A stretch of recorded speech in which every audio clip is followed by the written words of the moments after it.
आगिया मैया जी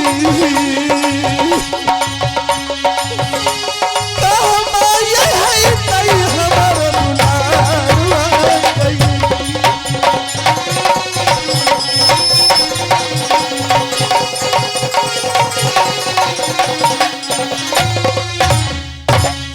भैया आज से मेरा नाम पर गया हरिया डोम और मेरा मालिक ने कालू डोम बता करके गया है जो भी इस श्मशान घाट में आएगा उसको बिना कर लिए हुए लाश को नहीं जलाने देंगे।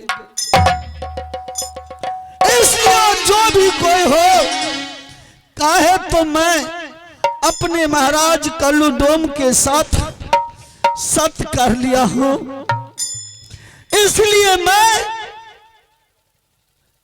अपने मालिक को कहे हुए वचन को अवश्य पूरा करूंगा। मां दुर्गा, मैं अपने बेटा इंदल कुमार को तुम्हारे मंदिर में बलि दिया था। उस दिन तुम्हारा परम भक्त था जो तूने मेरा बेटा इंदल कुमार को जिंदा कर दिया, लेकिन आज इस संकट में मां दुर्गा भी रूठ गई। मां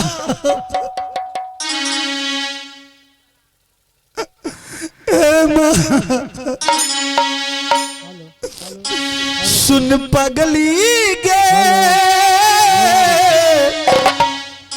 समय बराबर सुन पगली गे समय बराबर कहते बमार जैती ना तो जहार खैती, कहते बमार जैती ना तो जहार खैती, लोग के सुना सुनता सुन पगली गे पागल कही है जवाना।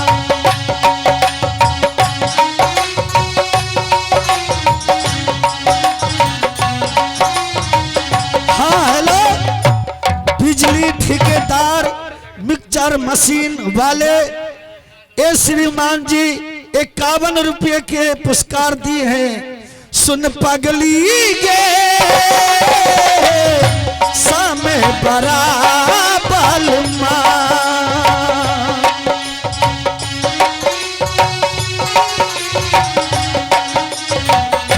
भैया ध्यान देवे, सत्य के कारण राजा हरिश्चंद्र बिक गए तीनों जान। सत्य के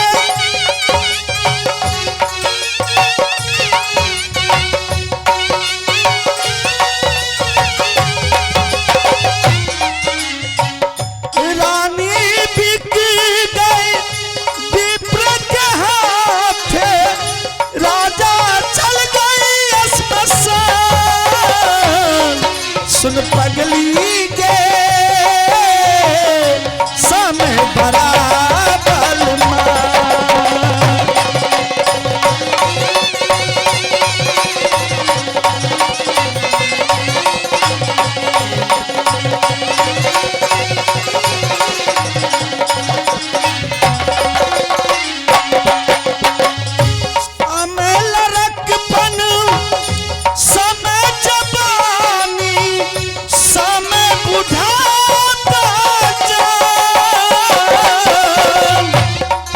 साहेब सतनाम।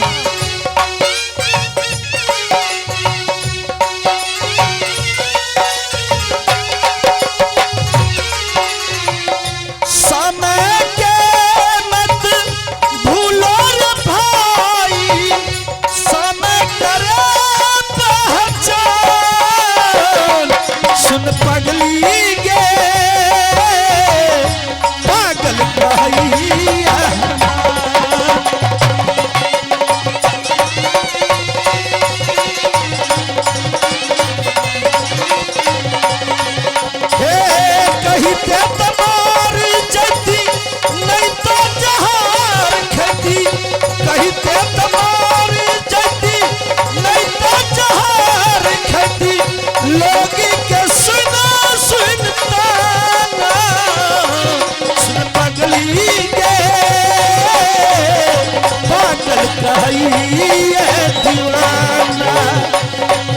सुन पगली के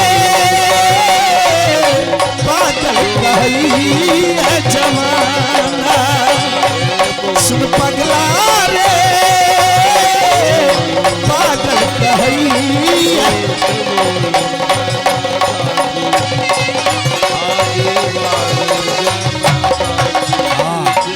ध्यान देवे, ध्यान देवे। जय माता जी।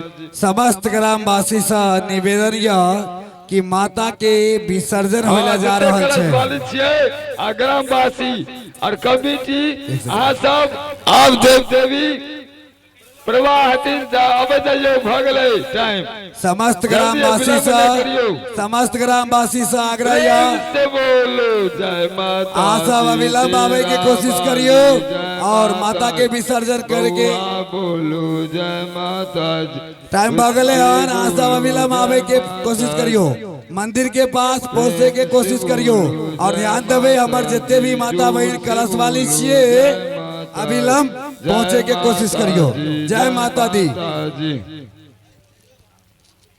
ध्यान देवे एक बात भगले लॉन्स जिनका जाय के छे से जाओ।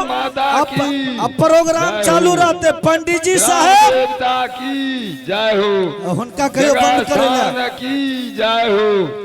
हाँ पंडित जी साहब जय माता जी भगले अब अहाँ शांत रहियो। जिनका भाग के हते जथिन मुहूर्त का प्रोग्राम चालू रह दियो, मुहूर्त का माइक बंद करो। मंदिर पर का हॉर्न बंद कर दियो। अब विसर्जन करे वाला सब विसर्जन करू, प्रोग्राम चला दियो। अखन प्रोग्राम बंद नहीं होते, नाच हम पूरा दिखा देवे अंतिम रात छिए। हाँ हाँ जय माता जी प्रेम से बोल।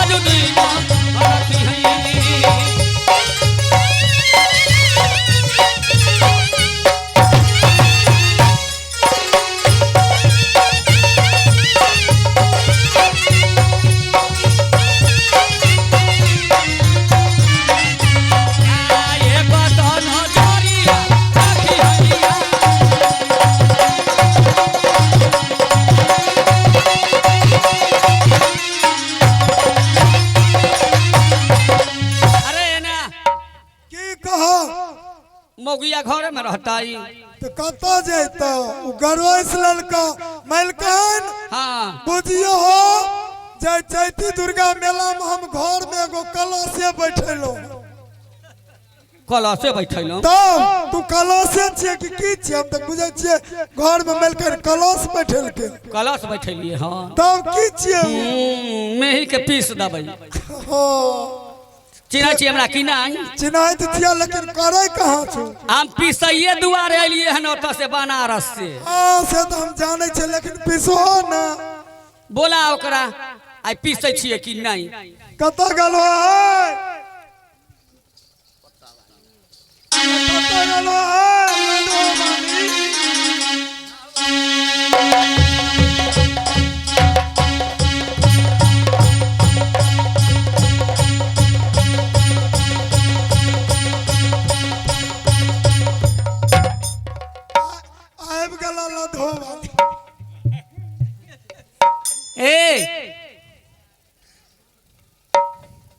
हाँ भाभी, हाँ भाभी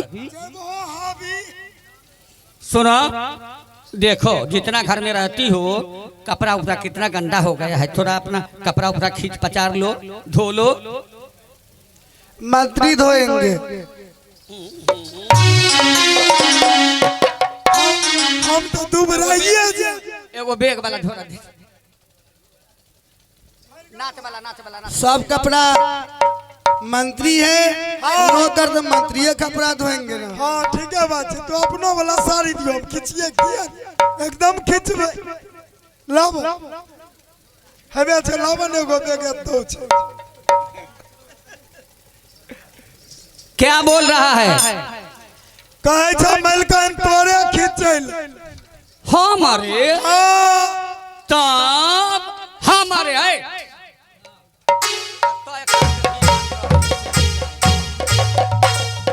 हमारे हाँ, हाँ।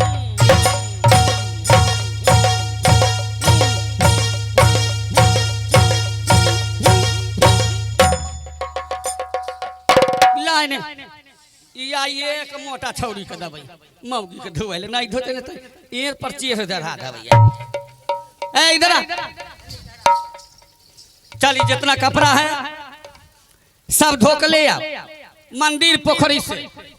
मैं कोई नौकर नहीं हूँ तो मैं कपड़ा धोऊं, मुझे बस का नहीं है। खाने आता है 3 थरिया वो तो सब खाना खाते हैं। हाँ फ्री के आइयो कहे चले मुर्गी बना दी है फ्री के आ गई ढूरा नीरा लदिया आ गई ला जो नहीं लागे छो अल्लाह दाना सारा मुआ छुछु नारी लागे छो के हन खंडन के बहुत लागे के हन खंडन के छुछु नारी लागे छे आ जल्दी से जाही अब पोखरी में अगे जल्दी उठा दे ये तू हो नहीं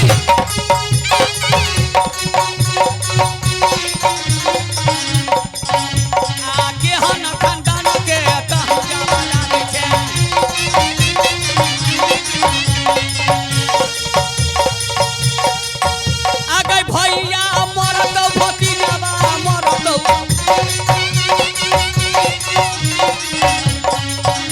आ मोटा का थोड़ा वाला से हो मरद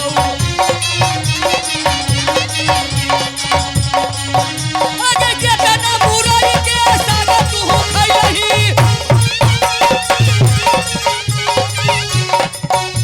आके हन खंडन के काहू लागै छे आहा जल्दी से जाही गई कपड़ा धोवई